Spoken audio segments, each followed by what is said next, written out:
Okay, just a quick video here to show you how to start the stitch for the double loop stitch.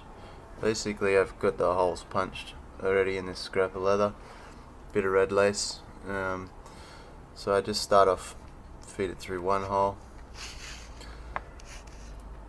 pull it through to almost to the end there. Basically, what you want to then do is hold this piece across over like so. So then you take your needle back through the hole here, next hole, pull it reasonably tight, keep that tucked under there so you're forming a cross. So you'll have a cross there. Then from there you basically just continue going through the cross,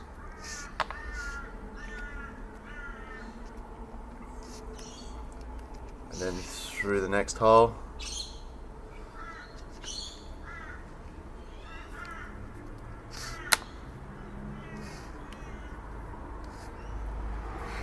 then again you'll go through the cross here, as you can see there. Sorry, that's the little tag in the road there, but basically just pull that through again, through the next hole,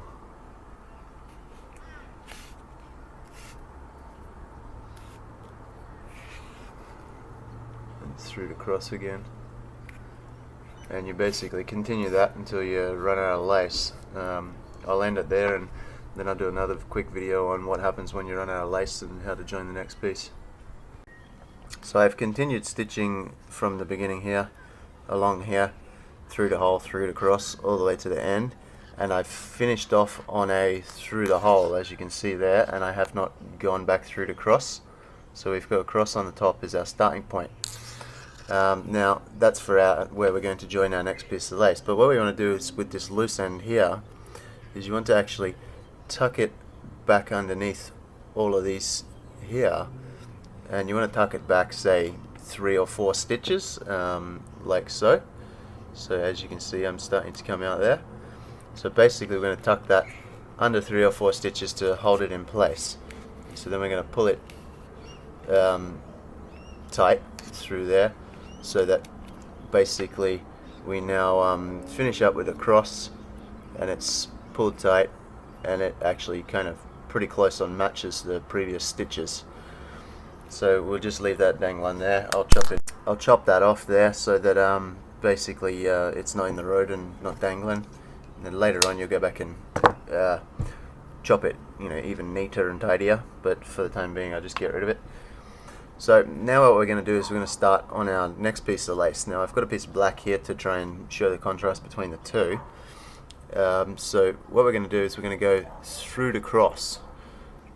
Now when we go through the cross, we actually need to go under like the entire cross, but that means that we've also got this bit that we tucked back under is hidden there. So as we come through here, we're going to pull this through so that we've got roughly an inch tag hanging on the end.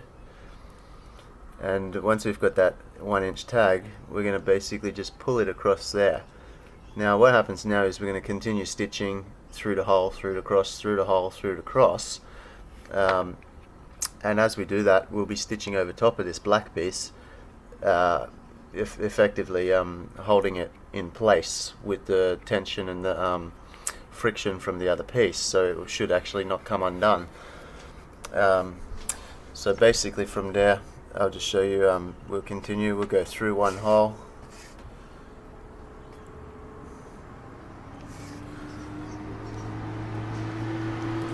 now this part, sorry, car just going past, this part is slightly tricky. You need to make sure that when you go through the cross that you've just created with the black and the red there, that you actually go through that red bit that was the one that we tucked underneath, so the last bit of red there. So I'll show that with the needle here. So basically we take the needle, we force it through the cross, but we make sure we get under that red piece. So as you can see there, I've actually gone under that red piece, like through the cross on this side and under the red piece on that back side there. So we'll pull that through, and before we tighten it up, we make sure that we've got our tag here underneath it as we tighten it, so it holds it in place. And as you can see now, sorry, the lighting's getting funny. As you can see now, this is now tucked underneath. So we'll continue a few more stitches just to show the final result here. So basically, through a hole,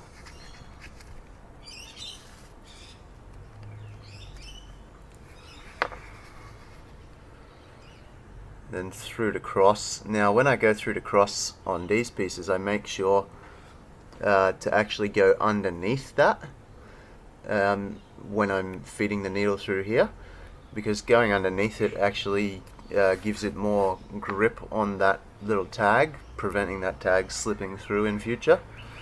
So it's basically again just more of a friction hold on it by going underneath it. So we'll just keep going, probably another 2 or 3 stitches.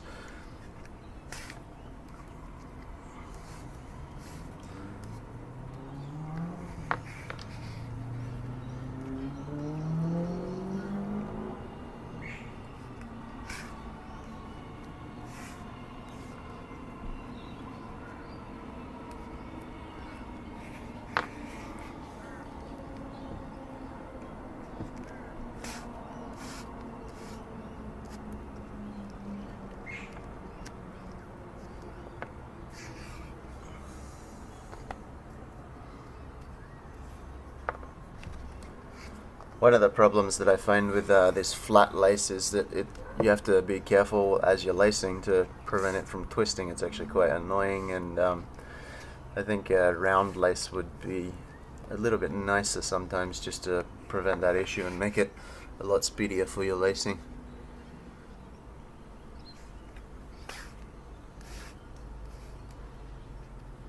So basically we've continued along there. So we've gone red to black there, and so you can see the join on this side. It actually just continues along, and it looks like it follows the same stitch. It actually doesn't even really look like there's an extra piece of lace. I mean, if they were the same color. So on the back side, however, you can see again it's done the same sort of thing. It looks like the lace is just continuing along. It doesn't look like a whole new piece of lace or anything. So it actually hides your join quite well. No glue involved, very quick and easy, and basically quite an effective hold that prevents it coming undone in the future. So hopefully that made sense. Any questions, just give me a yell.